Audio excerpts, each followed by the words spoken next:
नमस्कार दोस्तों, आज हमारे साथ हैं पूर्व डिप्टी डायरेक्टर शिक्षा विभाग स्कूल एजुकेशन श्रीमान विष्णुदत्त शर्मा जी।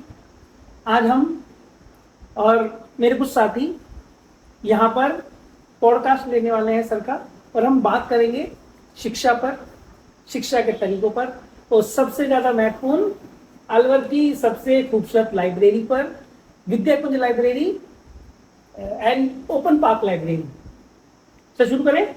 बिल्कुल। हेलो, पहला सवाल तो आपके व्यक्तिगत जीवन से जुड़ा हुआ है। अब छोटी सी कहानी के तौर पर आपकी स्कूल और स्कूलिंग कैसी हुई, ये हमें बता सकते हैं।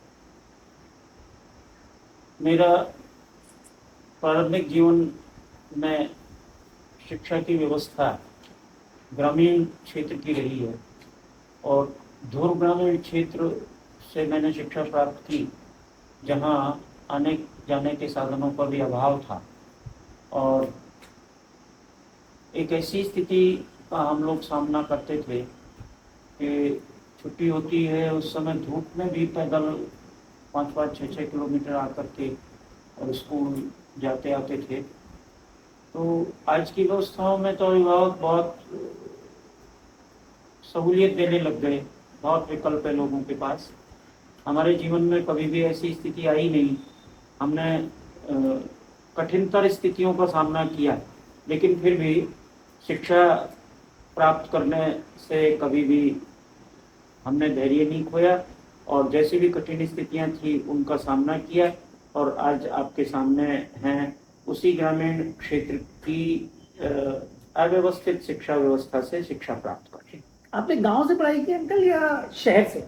मैं गांव से पढ़ाई की। कौन से गांव से पढ़ाई की आपने? मैं नीमराना तहसील, जो कि पहले बहरोड तहसील का हिस्सा थी और अलवर जिले में ही थी, आजकल तो वह जो है कोटपुतली बहरोड जिले में है, और नीमराना में दौसौद मेरा गांव है, जहां पुरातन समय में ये गांव जो है वो विद्वानों की नगरी हुआ करता था और संस्कृत के विद्वान बहुत हुए हैं इसमें, और हमारे ही परिवार में बहुत सारे विद्वान हुए।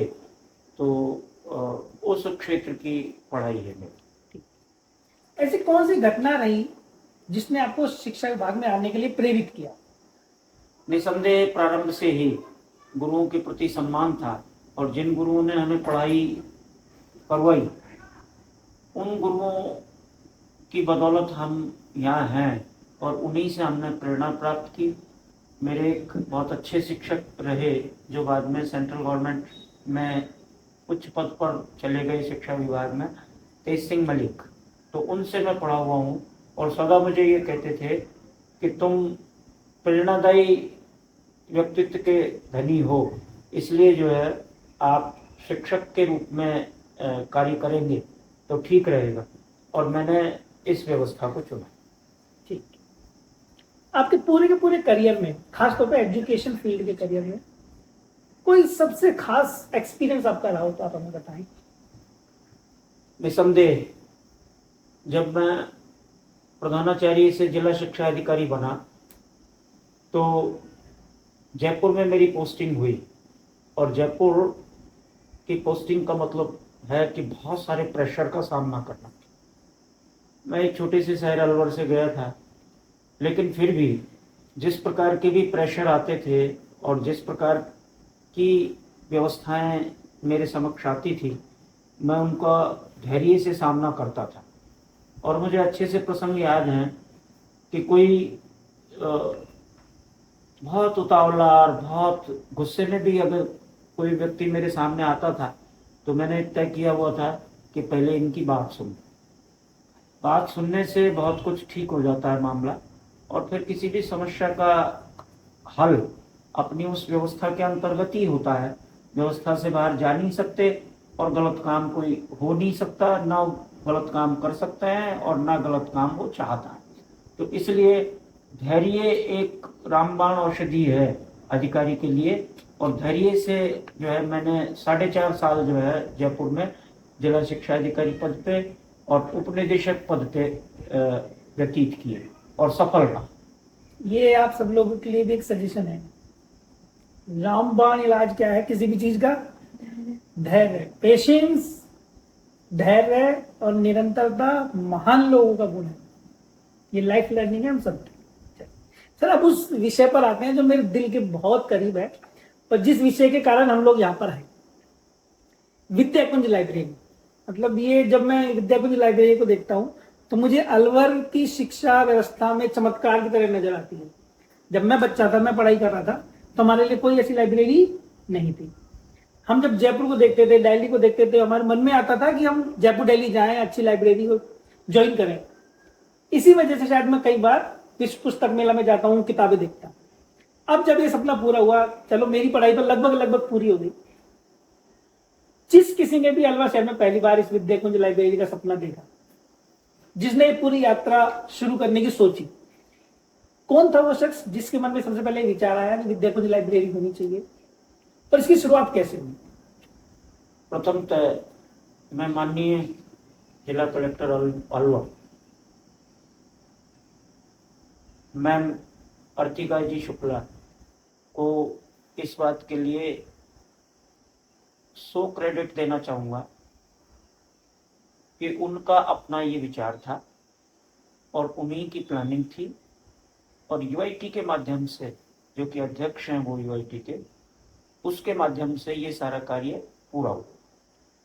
और राजस्थान भर की पहली ये पब्लिक पार्क लाइब्रेरी है जिसमें सुविधाओं को इस तरह से बनाया गया है कि लोग यहाँ पढ़ते हुए पार्क में ग्रीनरी को देखते हुए और मन लगाते हुए अपनी स्टडी करें।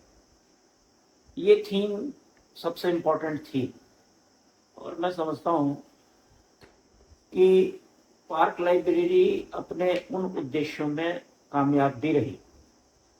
आज आप देख रहे हैं कि 2 शिफ्टों में ये चल रही है और निरंतर बहुत अच्छी स्थिति में चल रही है, और 125 पाठक, जिसमें 35 से 40 पाठक न केवल नियमित रूप से आते हैं बल्कि उनकी लंबी सीटिंग में कंपटीशन के भी बच्चे आते हैं। फिर हमने इस व्यवस्था को कड़ा रखते हुए सुगम भी बनाया है। कड़ा रखते हुए सुगम कैसे बनाया है? अनुशासन A ग्रेड, उसमें कहीं कोई किसी तरह की छूट नहीं है। लेकिन उन बच्चों को हमने जो है अपना खुद का मोबाइल, जिसमें वो अपने लेक्चर देख सकता है, अपने दूसरी पढ़ाई की चीज़ें निकाल करके हेल्प ले सकता है, अपने नोट्स बना सकता है। यहाँ तक कि कुछ बच्चों ने मुझे लैपटॉप इस्तेमाल की भी इजाज़त मांगी, उसको भी हमने प्रशासन की सहमति से अलाउ किया कि वो अपना लैपटॉप भी इस्तेमाल कर सकते हैं। क्यों? पढ़ाई के साधन आजकल जो है स्क्रीन से लेकर के और इंटरनेट की ये व्यवस्था जो है वो ज़्यादा हेल्पफुल है। और साथ साथ में जब बोर हो जाते हैं इस तरह से पढ़ते पढ़ते, तो यहाँ किताबों का भी बहुत अच्छा खजाना है और विविध किताबें हैं। यहाँ तक कि साहित्य की किताबें, महापुरुष की किताबें और न जाने कैसे कैसे किताबों का एक अच्छा कलेक्शन यहाँ एकत्रित किया गया है। और माननीय जिला कलेक्टर महोदया द्वारा जिस तरह से आह्वान किया गया इस पुस्तकालय के लिए, तो उनका मानस ये था कि हमने लाइब्रेरी बनवा दी, अच्छी व्यवस्थाएं दे दी, लेकिन चलाने के लिए कोई समिति हमें ठीक सी चाहिए। उसके लिए मैंने अपने आप को प्रस्तुत किया और अभिसारा समिति हमारी इस लाइब्रेरी को चला रही है। और किताबों के लिए जिला कलेक्टर महोदय ने आह्वान किया, तो ये ऑक्यूपेंसी किताबों की यहाँ 4000 की है, लेकिन 10,000 किताबें आ गई। और उनका विचार ये है कि सिटी में भी एक और लाइब्रेरी बने, वो पुस्तकें वहाँ पहुँचे। और उनका विचार तो यहाँ तक भी है कि यदि आप लोग सहयोग करते हैं, पाठक के रूप में यहाँ इसका बेस्ट यूटिलाइजेशन करते हैं, तो ब्लॉक स्तर पर भी इस व्यवस्था को ले जाने का है। और मैं समझता हूँ कि राजस्थान स्तर पर इस प्रकार का जिला कलेक्टर महोदय द्वारा किया गया ये जो नवाचार है, ये सरकार के लिए भी अपने आप में एक आगे का स्रोत बनेगा कि सरकार प्रत्येक जिले के लिए, प्रत्येक ब्लॉक के लिए इस प्रकार की लाइब्रेरी उपलब्ध करवाए। क्योंकि कहा यह गया है कि जिस देश को विकास करना है उसके पुस्तकालय यदि सुदृढ़ है, उसकी पुस्तकालय व्यवस्था यदि शानदार है, तो वहां का विद्यार्थी कभी भी निराश नहीं हो सकता। Thank you. इसका सबसे शानदार और सबसे जीवंत उदाहरण तो हमारे सामने ही है। मैं पिछले 1 महीने से किताबें पढ़ रहा हूँ, 5 से भी ज्यादा किताबें पढ़ चुका हूँ। उन किताबों का नतीजा है कि आज यहाँ 10-12 लोगों की टीम है जो काम कर रही है, और ये सारे बच्चे जो यहाँ पर हमारे साथ मौजूद हैं, ये सब भी बहुत खुश हुए जब इन्होंने पहली वाली लाइब्रेरी देखी कि अलवर में ऐसा कुछ है। तो we all are really very thankful to the collector of the Alwar, miss Artika Shukla ji. Sir, मैंने जो सुना है कि आपने इस लाइब्रेरी की पहली ईंट लगने से लेकर और जब आज ये अपने पूरे स्वरूप में चल रही है, यहाँ तक कि आप अपनी आंखों से देखिए, आपने एक एक चीज को देखा है, कौन सी परेशानी आपने फेस की या प्रशासन ने फेस की इस लाइब्रेरी को बनते वक्त? अगर कोई ऐसा अनुभव आपके साथ हो जिसमें बहुत मुश्किल आई और उसके बाद उस मुश्किल को पार करते हुए इस लाइब्रेरी अपने साकार रूप में आ पाई। मैं इस पार्क के बिल्कुल पड़ोस में रहता हूँ, तो मुझे पता लगा कि ये लाइब्रेरी सी ब्लॉक के पार्क में बनाने की बात है, तो वहाँ जगह बहुत कम थी, तो इसलिए ये डी ब्लॉक का पार्क चुना गया। फिर ये बात आई कि बनना किस ब्लॉक में चाहिए। इस पार्क में 7 ब्लॉक हैं, तो उस तरफ एक तरफ बना रहे थे जहाँ थोड़ा सा वातावरण इतना अच्छा शांत नहीं है, तो यहाँ का सुझाव उचित लगा, तो यहाँ शुरुआत हुई। लेकिन ये एक अच्छी बात हुई कि लोगों ने सहयोग भी किया और हर दृष्टि से इसको उचित भी माना। प्रारंभ से ही प्रशासन के लिए लोगों के मन में बहुत अच्छे विचार रहे कि एक ऐसा प्रस्ताव आया है जो कि सबके लिए लाभकारी, और फिर डी ब्लॉक बुद्ध विहार का थिकली पॉपुलेटेड है, तो यहाँ के बहुत सारे लोग जो है इसका उपयोग करने के लिए उपलब्ध भी हैं।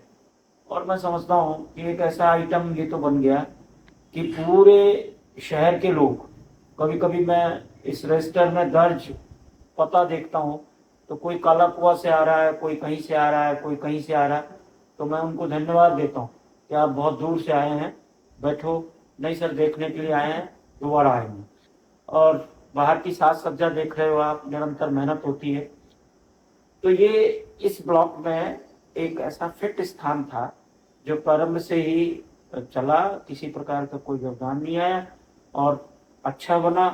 और बार बार सेक्रेटरी महोदया हमारी, वो भी आईएएस हैं यूआईटी की, उनका सुपरविजन भी शानदार रहा, और कलेक्टर मैम भी बार बार, सेक्रेटरी मैडम भी बार बार आकर के इस व्यवस्था को देखती रही हैं और देख रहे हैं, और उन्हीं के सानिध्य में ये कार्य आगे बढ़ रहा और बच्चे लाभान्वित होंगे। एक और प्रश्न है जो इस लाइब्रेरी से जुड़ा हुआ है, और शायद लाइब्रेरी से जुड़ा हुआ आखिरी प्रश्न है। उसके बाद के जो प्रश्न है वो मेरे बच्चे, मेरे स्टूडेंट आएंगे और आपसे बात करेंगे, वो पूछेंगे कि इतनी सुंदर लाइब्रेरी बनाने में कुछ संस्थाओं ने भी शायद योगदान दिया। कौन कौन सी वो संस्थाएं थी और उन्होंने किस किस तरीके से योगदान दिया, और अगर अब कोई व्यक्ति अपना योगदान देना चाहता है तो कैसे कैसे दे सकता है? पुस्तकालय के निर्माण में यह जो स्थिति देख रहे हो, उसमें तो केवल जिला प्रशासन यूआईटी का ही कंट्रीब्यूशन रहा है, लेकिन किताबों के सहयोग में बहुत सारे लोग सामने आए और भामाशाहों ने किताबें दी हैं। तो जिस प्रकार का एक आह्वान था कि लोग किताबें दें, तो घरों से भी निकल करके अच्छी अच्छी किताबें आई और लोगों ने खरीद कर भी किताबें दी हैं। सीएसआर फंड से भी लोगों ने जो है किताबें दी हैं, और ऐसी अच्छी अच्छी सुंदर सुंदर किताबें निकल करके आई लोगों के घरों से, कि अच्छा लगा हमें कि यहाँ पाठकों को जो है वो किताबें उपलब्ध होंगी। व्यवस्था में थोड़ा बहुत योगदान लोगों का इस रूप में भी है कि मान लो किसी ने पानी की व्यवस्था बैठा दी, किसी ने कुछ दे दिया थोड़ा बहुत, लेकिन मैं समझता हूँ कि इसमें 100% जो है प्रशासन का ही और यूआईटी का ही सहयोग। और मतलब मैं व्यक्तिगत रूप से भी सोचता हूँ कि किसी भी पब्लिक प्रॉपर्टी का अल्टीमेट कंट्रोल प्रशासन के पास रहे तो ही अच्छा रहता है, क्योंकि जब प्रशासन के पास कंट्रोल रहता है इट मीन्स वो पूरी तरह पब्लिक के लिए समर्पित रहेगी property. That is a good thing. तो सर मेरा आपसे ये सवाल है कि जो ये विद्या कुंज लाइब्रेरी बनी, तो आपने देखा कि पहले यहाँ पे लोग पार्क में सिर्फ टहलने आते थे, मौज मस्ती करने आते थे, बट जब ये लाइब्रेरी बनी तो उसके बाद लोगों की प्रक्रियाओं में क्या अंतर आपने देखा? उन्होंने इस लाइब्रेरी को किस स्वरूप से एक्सेप्ट किया, कैसे एक्सेप्ट किया? सही बात तो ये है कि जिस ढंग से यहाँ घूमने फिरने वाले लोग आते थे, और जैसा आप कह रहे हो कि मौज मस्ती के लिए आते थे, तो उसमें तो कहीं लोगों की कोई कमी आई नहीं है। वो घूमने के लिए आते हैं, और जिस ढंग से इस पार्क में होता है, लाइब्रेरी ने तो उसको कुछ योगदान दिया, और लाइब्रेरी ने तो उनकी उस दिनचर्या को अच्छा बनाया। मान लीजिए वो 10-15 मिनट भी निकाल पाते हैं और किसी अच्छी बुक को वो पढ़ते हैं, तो इशू करवाने की रिक्वेस्ट कर कि साहब हम इतना टाइम यहाँ दे नहीं सकते, क्यों घूमने फिरने के लिए आते हैं और 10-15 मिनट हमने ये बुक यहाँ पढ़ी है, तो क्या आप इशू कर सकते हो? तो इशू की प्रोसेस भी हमने प्रारंभ की है। सिंपल प्रोसेस है, हम लोग जो है उनका आई कार्ड रख लेते हैं और 7 डेज के लिए बुक इशू कर देते हैं।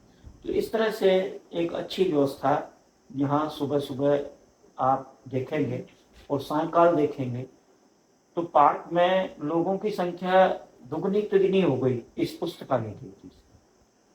और बाहर का जो दृश्य है ये तो एक तरह से ऑटोमेटिक ही, हमने सोचा नहीं था, एक सेल्फी पॉइंट के रूप में लोगों ने बना लिया, और लोग जो है सेल्फी ले लेकर के इस पुस्तकालय के साथ जाते हैं।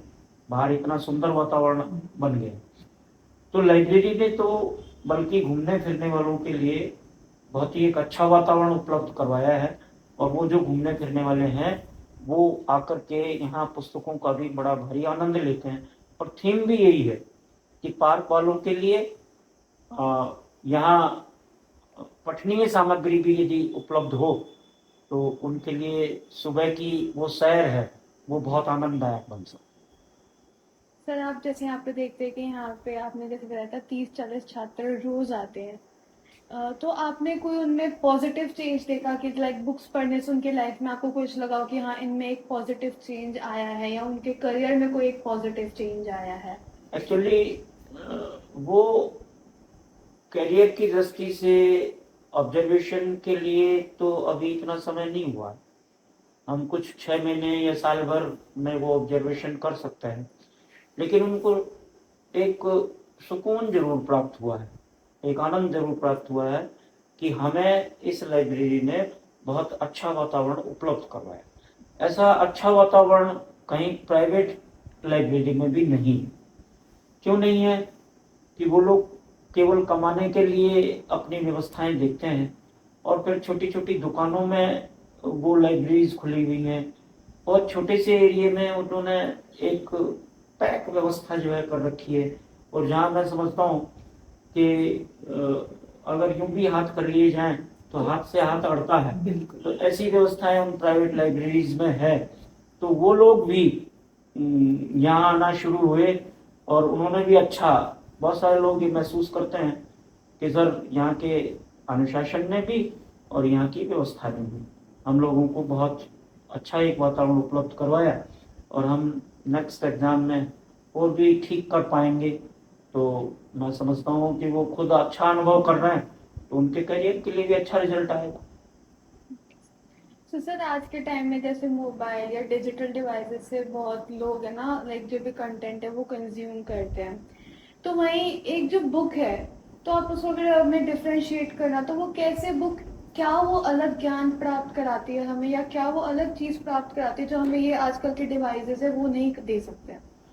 एक्चुअली जितने भी अपने पास ये जो इंस्ट्रूमेंट है, और चाहे वो मोबाइल हो, चाहे वो लैपटॉप हो, या अन्य कोई साधन हो जो इंटरनेट से संबंधित है, वो आज की पहली आवश्यकता तो बन गया, इसमें कोई दो राय नहीं।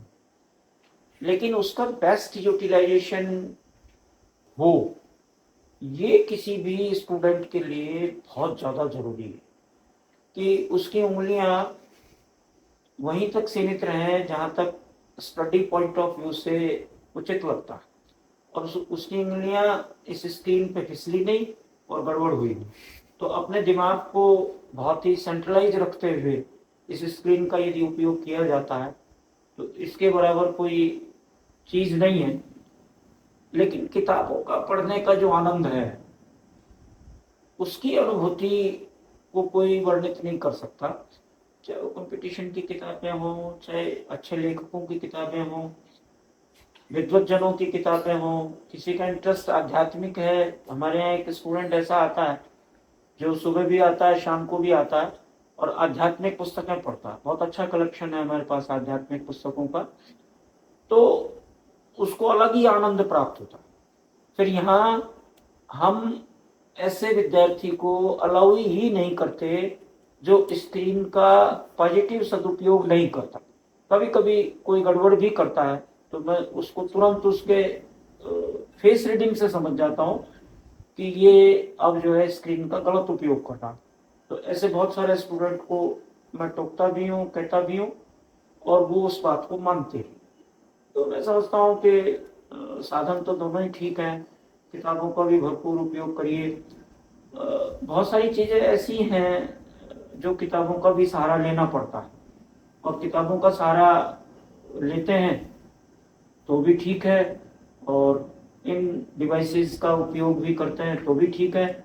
और मैं समझता हूँ दोनों का मिला जुला उपयोग है, हमें सफलता की सीढ़ी पार करना। इसमें मैं एक चीज ऐड करना चाहता हूँ।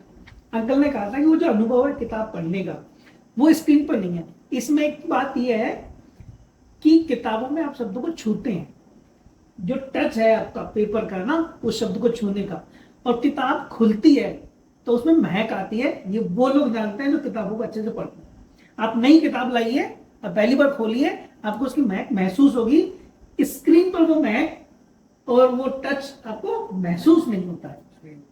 आप तो इसको इस रूप में एक उदाहरण ले सकते हैं कि मान लीजिए आपके पास दो विकल्प है, और दो विकल्प जो है वो एक जैसे ही हैं, तो आप दोनों विकल्प का आनंद ले रहे, तो उस आनंद लेने के समय ग्रेडिंग करिए आप कि हमें किस विकल्प से या किस रास्ते से जो है मन मस्तिष्क को शांति प्राप्त होगी, या हम संतुष्ट है। हम कहते हैं ना कि हम इस चीज से संतुष्ट है, तो तब आप महसूस करेंगे कि बुक्स का जो स्थान है कोई डिवाइसेस नहीं ले सकती। लेकिन उपयोग में लीजिए, अच्छा है, बहुत अच्छा है, इसमें कोई दो राय नहीं। तो सर है ना, जैसे आजकल के बच्चे हैं जो यूथ है, उनमें एक बुक रीडिंग की हैबिट डालने के लिए ऐसा क्या करना चाहिए परिवार को या समाज को कि उनमें ये जो बुक पढ़ने की जो आदत है वो विकसित हो?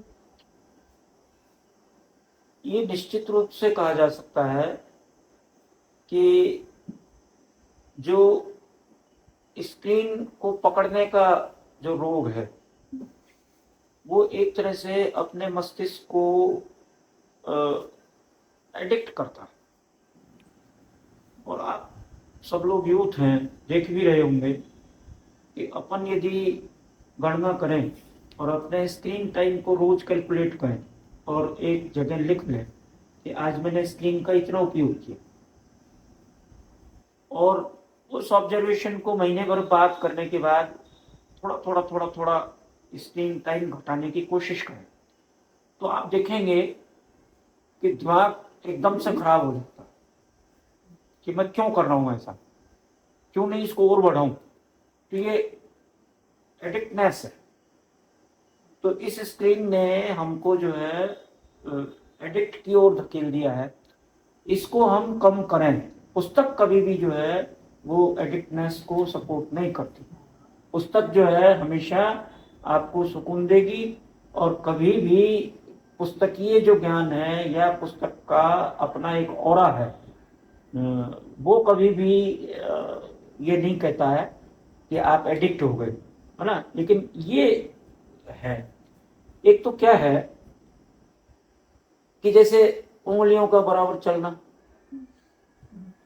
तो ठीक है आप चला रहे हैं, अभ्यास हो रहा है, लेकिन नर्वस सिस्टम अलाउ नहीं करता इस बात को कि आप इतना इतना चलाएं, इतना इतना चलाएं। ये नर्वस सिस्टम अलाउ नहीं करता। और बुक्स में क्या है, बुक्स में आपका ध्यान है और आंखें हैं। ठीक है भाई, कभी दुखने लग गई तो अपना जो है दूसरा काम कर लिया, फिर कभी पुस्तक पढ़ ली। ध्यान एकाग्रता जो है वो वहाँ काम आती है, लेकिन यहाँ का ध्यान जो है वो इतना काम नहीं आता है। डिवाइसेस में इतने घुसने की कोई कोशिश करता है तो उतना ही अथाह सागर सागर उसको दिखाई देता है, पता नहीं किधर से किधर निकल जाता है, किधर से किधर निकल जाता है, क्या क्या खुलते चले जाते हैं। तो एक स्टडी होते होते और अपने सामने ऐसा कॉम्प्लेक्स खड़ा हो जाता है, तो वो फिर अपना दिमाग खराब करता है। जैसे किसी चीज की हमें लत लग गई, वो लत के समान है। तो मुझे तो निजी फायदा हुआ, जैसे मैं बहुत ज़्यादा यूज नहीं करता था स्क्रीन का, लेकिन फिर भी घंटे 2 घंटे कर लेता था। तो अब मैं यहाँ ड्यूटी देता हूँ तो चला नहीं सकता फोन, फोन में खुद ही चलाऊंगा तो दूसरे को क्या मना करूंगा। तो इसलिए मेरा स्क्रीन टाइम घट गया and I am feeling well, मैं अच्छा महसूस कर रहा हूँ। तो स्क्रीन टाइम जो है वो घटाने की कोशिश करो और किताबों की सहायता अधिक लेने की कोशिश करो। इसका भी यूटिलाइजेशन उतना करो जितना पढ़ाई में काम आए या अपना करियर में काम आए। इसमें एक चीज मैं ऐड करूंगा, मैं अंकल को या तो लाइब्रेरी में देखता हूँ या फिर पेड़ पौधों की देखभाल में देखता हूँ। तो आप इमेजिन करिए कि आप स्क्रीन चला रहे थे और वहां से आप सीधा प्रकृति के पास पहुंचे। अंकल खुद पेड़ों में पानी देते हैं, उनकी केयर करते हैं, उनके पत्तों को सहेजते हैं। गमले शायद गिर जाते हैं ना, तो अंकल जाते हैं उसको सीधा करते हैं। ये मैंने अपनी आंखों से देखा है। तो that is the change in the life of a person. तो आप एक्चुअली है क्या, ये तो प्रकृति का मेरी प्रारंभ से ही रही है कि ग्रास रूट के आदमी होने चाहिए, मूल आपका मजबूत होना चाहिए, नींव की ईंट मजबूत होनी चाहिए। कंगूरे कैसे हैं, आपको ज्यादा गौर करने की जरूरत नहीं। नींव की ईंट यदि मजबूत है आपकी, इसका मतलब क्या हुआ, बेस मजबूत होना चाहिए। बेस मजबूत है तो आप श्रमदान भी कर सकते हैं।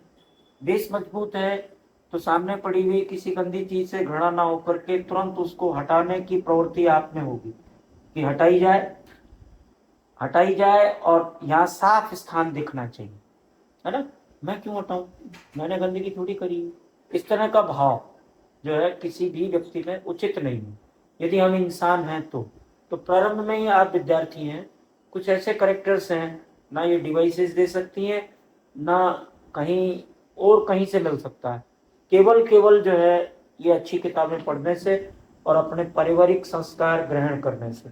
माता पिता आपको बहुत बहुत कड़ी बात कहते हैं, लेकिन उनकी तरफ इसलिए गौर करिए कि वो एक मूंगफली के छिलके की तरह से हैं कि भाई टाइट दिखाई देता है लेकिन अंदर वो जो फल निकलता है, इसी तरह से नारियल के छिलके की तरह से हैं। नारियल का छिलका जिस तरह से टाइट होता है, माता पिता उसी तरह से, लेकिन अगर कभी छिलके को फोड़ोगे तो अच्छा सा गिरी निकलती है उसकी। इसी तरह से पारिवारिक संस्कार हमको मिलते हैं। यदि हम उनसे दूर हटते हैं, पुस्तकालयों से दूर हटते हैं, अपनी सामान्य व्यवस्थाओं से दूर हटते हैं, तो अपना बेस कमजोर होता है भाई। और बेस कमजोर हुआ है ना तो आपका बेस्ट करियर भी बन गया तो भी वहां आप कामयाब नहीं होंगे। आप चाहे कितने ही बड़े सॉफ्टवेयर इंजीनियर बन जाएं, लाखों लाखों कमाएं, लेकिन यदि दूसरा पक्ष आपका कमजोर है तो कदापि जीवन में सफलता नहीं है और आत्मसंतुष्टि तो बिल्कुल भी नहीं है। सर मेरा एक आखिरी सवाल आपसे कि ये जो ये विश्व कुंज लाइब्रेरी है, उस आपको जो ये फ्यूचर है, आप उसके लाइक आपका कोई एक फ्यूचर गोल इस लाइब्रेरी को लेके या कोई और?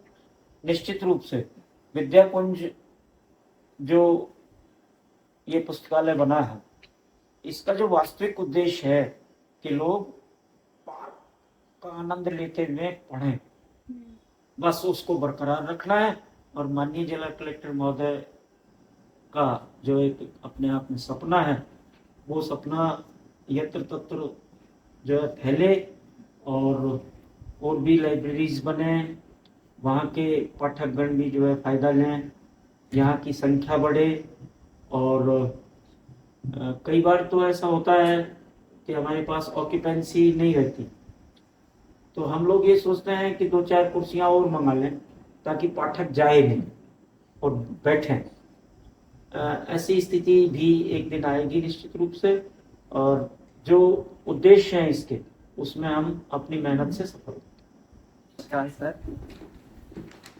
तो सर मेरा आपसे ये क्वेश्चन है कि इस तरह की लाइब्रेरी राजस्थान में या देश के और शहरों में आप चाहते हैं कि विकसित हो, ताकि पाठकों में पढ़ाई को लेकर, किताबों को लेकर जो रुचि है और जो एक्साइटमेंट है वो और ज़्यादा बढ़ सके? निश्चित रूप से दोनों का ये मत है कि जिस देश में पुस्तकालयों की संख्या बहुत ज़्यादा है और उन्हें मजबूती से संभाला जा रहा है, स्थापित उद्देश्य पुस्तकालयों के यदि ठीक से संचालित हो रहे हैं, तो अपने यूथ लोगों को बहुत रास्ता मिलता है। और यूथ लोगों को रास्ता मिलने का मतलब है कि देश आगे बढ़ गया। तो इसलिए देश को आगे बढ़ाने के लिए ऐसे पुस्तकालयों की संख्या वो जगह जगह होनी चाहिए, बढ़नी चाहिए। और ये एक पुस्तकालय अच्छा सा बना है, दूसरे का विचार माननीय कलेक्टर महोदया का है, और जल्दी ही 6 महीने में, साल भर में आपका दूसरा पुस्तकालय भी सिटी में दिखाई देगा। ये तो बहुत अच्छी बात बहुत है। अच्छी बात है। तो सर अभी हम आपके साथ एक रैपिड फायर राउंड करने वाले हैं, इसमें मैं आपसे कुछ क्वेश्चन पूछूंगा और आपको उनका एक शब्द में जवाब देना है। सो मेरा पहला क्वेश्चन है कि आपकी पसंदीदा पुस्तक कौन सी है अब तक की? अब्दुल कलाम जी की जीवनी, अग्नि की उड़ान। Okay sir. So Wings next, of Fire। हाँ, विंग्स ऑफ फायर, दोनों ही पढ़ी है मैं। तो मेरा अगला प्रश्न है कि एक ऐसी पुस्तक जो आप चाहें कि हर विद्यार्थी को पढ़नी चाहिए? प्रेमचंद साहित्य में गोदान पढ़ें, बहुत अच्छी पुस्तक। क्या बात, कितना अच्छा उदाहरण आपके लिए। ये गुड़िया आई है, प्रेमचंद की पुस्तक ही ढूंढ रही है, प्रेमचंद जी की, है ना? कौन सी पढ़ रहे थे आप? गोदानी पढ़ रहे थे। दैट इज द आपके अकॉर्डिंग सफलता का मंत्र क्या है? अगर आप बताना चाहें तो ऐसा कौन सी चीज है जो सफलता को प्राप्त करने में बहुत ज्यादा योगदान देती है? एकाग्र चित्त होकर के धैर्य से कठिनाइयों का मुकाबला करिए। कठिनाई जीवन भर आती रहेंगी, मृत्यु पर्यंत कठिनाइयां आएंगी। कभी भी कठिनाइयों से भागने की कोशिश नहीं करिए, उनको जो है फेस करिए। प्रॉब्लम का हिस्सा मत बनिए, बल्कि प्रॉब्लम का सॉल्यूशन के लिए प्रयास करिए। यूं नहीं कोई प्रॉब्लम आ गई, उसी के हिस्से बन गए आप, तो उससे तो क्या होगा कि प्रॉब्लम और ज्यादा बढ़ेगी। इसलिए प्रॉब्लम को फेस करिए। ये नहीं कि मुझसे नहीं हो पाएगा, मैं कैसे कर पाऊंगा इसको, मेरा कोई एक और साथी चाहिए, बहुत सारे हों तब कर पाएंगे इसको, तो टालना नहीं। मेरे अकेले से ये नहीं हो पाएगा। कमजोरी दिखाने का प्रयत्न नहीं करिए, जूझ जाइए। जैसे किसान जो है वो जब तक अपने खेत में यूं समझ लीजिए मिट्टी में सर नहीं दे देगा, जब तक उत्पादन ठीक नहीं हो सकता। आप विचार करिए कि 2 खेत हैं, एक में अच्छा उत्पादन हुआ है, एक में नहीं हुआ है, तो आप ऑब्जर्व करेंगे कि जिसमें उत्पादन अच्छा नहीं हुआ है उस खेत के मालिक ने समय पे बीज नहीं बोया, उस खेत के मालिक ने रखवाली नहीं की, उस खेत के मालिक ने सही समय पे पानी नहीं दिया। तो वही जिंदगी है अपनी। यदि सही समय पे सही काम नहीं किए, धैर्य पूर्वक जो है सारे कार्यों को नहीं किया, कौन आदमी है ऐसा ला करके बताइए जिसकी जिंदगी में कठिनाइयां नहीं आई? किसी के कम, किसी के ज्यादा। इसलिए उनको फेस करते हुए और यदि हम आगे बढ़ते हैं तो हमें सफलता निश्चित रूप से मिलती है। बिल्कुल सही बात है सर। तो सर अब लास्ट क्वेश्चन हम आपसे पूछना चाहेंगे कि अलवर के नागरिकों, विद्यार्थियों और हमारे ओपन बुक स्टॉक्स के जितने भी दर्शक हैं उनके लिए आप क्या संदेश देना चाहेंगे? आप तो समय मिले तो पाठक के रूप में उपलब्ध होइए और दूसरों को कहिए कि एक शानदार लाइब्रेरी बनी है, उसका सदुपयोग करिए और आकर के ही सदुपयोग हो सकता है। हाँ, दूर दूर से सदुपयोग नहीं हो सकता। जैसे आप लगभग जो है 12-13 आदमी हैं, तो मैं आपके इन सर को देखता हूँ, डेली आते हैं। दिन 2 दिन जब शुरू में आए तो आप गिटार लेकर के आते थे, तो मैंने सोचा कि इनका मन तो गिटार में क्या पढ़ेंगे, लेकिन इन्होंने महीने भर में 6-7 बुक्स पढ़ दी और एक आध को तो शायद इश्यू भी करवा करके ले गए आप। तो उन्होंने वो पुस्तक पढ़ के 3-4 दिन में लौटा दी। तो इस प्रकार का जज्बा यदि आप लोगों में होगा तो रिजल्ट आपको तुरंत मिलेंगे। ऐसा नहीं है कि रिजल्ट लेट मिलेंगे, आपको मिलेंगे, लेकिन ट्रैक शानदार होना चाहिए। ट्रैक जो आपने अपना लिया है वो क्वालिटेटिव और बेस्ट होना चाहिए, तब जा करके आपकी व्यवस्थाएं ठीक बने। किताब मैंने अब तक 5 किताब पूरी पढ़ी है, एक मेरी चल रही है। और जो भी किताब मैं पढ़ता हूँ वो मेरी क्लासरूम में डिस्कस होता है।